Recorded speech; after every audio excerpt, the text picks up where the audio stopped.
Bonjour à tous, nous nous retrouvons aujourd'hui pour une troisième Mishnah de ce troisième Pérec, la Mishnah Gimel. La Mishnah nous enseigne à Motse Perod Baderech, un homme qui a trouvé des fruits en chemin. Des fruits où on sait qu'il y a déjà eu une obligation de Maaser. Et Talam l'Ochlami les a pris pour les manger, ils sont prêts. Donc les fruits, normalement, avant de les manger, il faut prélever Trumot ou Maasrot. Venimlach Latzniami, il décide de les reposer, de ne pas les prendre. Et il veut les laisser, les mettre de côté. Eh bien, Lo Yatzniat Sheyaser, tu ne pourras les poser que si tu prélèves auparavant le Maaser, de peur que quelqu'un les trouve, les mange sans prélever Trumot ou Maasrot. Mais si au départ, lorsqu'on les a pris, on les a levés, on ne voulait pas en devenir propriétaire, on voulait juste qu'ils ne se perdent pas, les mettre de côté, alors patour, dans ce cas-là, on est dispensé de prélever Trumot ou Maasrot. Et la Mishnah nous dit toute chose qu'un homme n'a pas le droit de vendre lorsque la récolte est demaï, lorsqu'on ne sait pas si ça a été prélevé ou pas.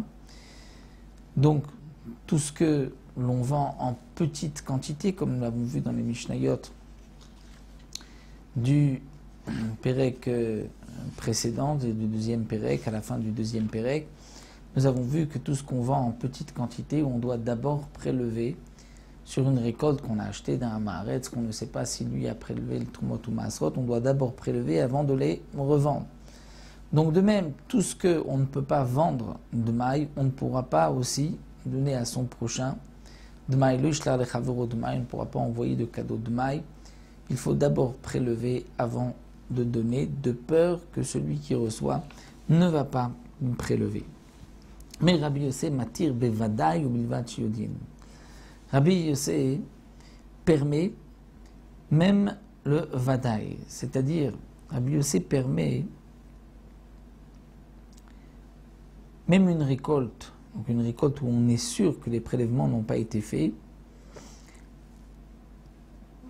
Rabbi Yossé permet donc uniquement le vadaï lorsqu'on ne sait pas, lorsqu'on sait que ça n'a pas été encore prélevé, on peut l'envoyer. Au bilvat yodin, ma condition qu'on doit préciser à celui qui recevra, attention, je n'ai fait aucun prélèvement.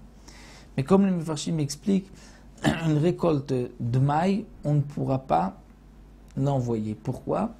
Même d'après Rabbi Yossé, de peur qu'il risque d'oublier. Étant donné que le dmaï, ce n'est qu'un doute, ce n'est qu'un safek, ce n'est que d'ordre rabbinique, il risque d'oublier. Donc s'il prépare un colis pour donner à son prochain avant d'avoir prélevé Trumot ou Maasrot, il risque d'oublier de lui dire. Donc pour Vadaï, lorsqu'on est sûr qu'aucun prélèvement n'a été fait, là on peut l'envoyer sans problème parce qu'on ne risque pas d'oublier de lui dire, étant donné que c'est Vadaï.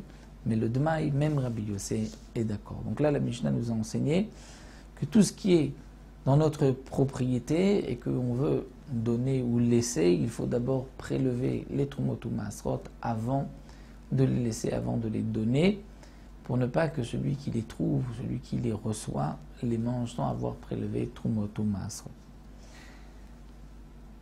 Voilà, nous nous arrêtons ici, une petite Mishnah, on se retrouvera pour la Mishnah d'Alet la prochaine fois.